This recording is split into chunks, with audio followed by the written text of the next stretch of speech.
Today, we're focused on identifying the numerous security failures that preceded and continue to persist following the breach of the United States Capitol on January 6, 2021.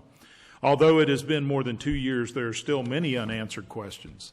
Former Speaker Pelosi and House Democrats spent millions of dollars on their select committee to investigate January 6, yet the committee failed to investigate the real security failures. Today, we are joined by Chief Sund, who was Chief of the United States Capitol Police on that day.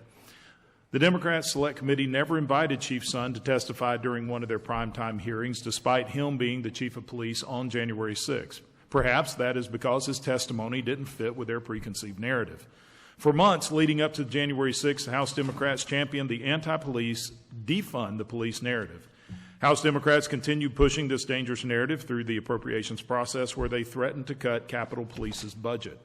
This politicization of the Capitol Police directly contributed to many of the structural and procedural failures we witnessed that day. Let me be clear.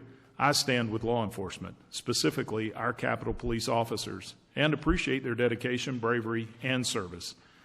I hope my Democrat colleagues do the same. We now know that serious structural failures within the Capitol Police Intelligence Department contributed to the terrible events of that day.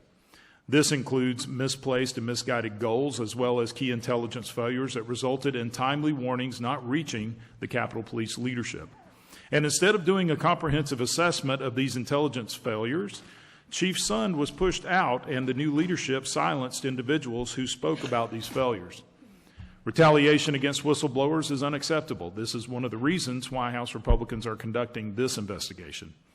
I look forward to hearing Chief Sund's view regarding the multiple accusations of retaliation that are now public. I also look forward to hearing directly from Chief Sund about the general operation of Capitol Police, including day-to-day relations with the Capitol Police Board, as well as the Speaker of the House.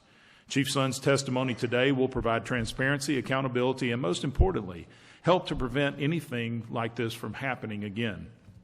Finally, we will focus on the aftermath of January 6 and the ensuing witch hunt conducted by the Select Committee on January 6, of which I was, unfortunately, a target.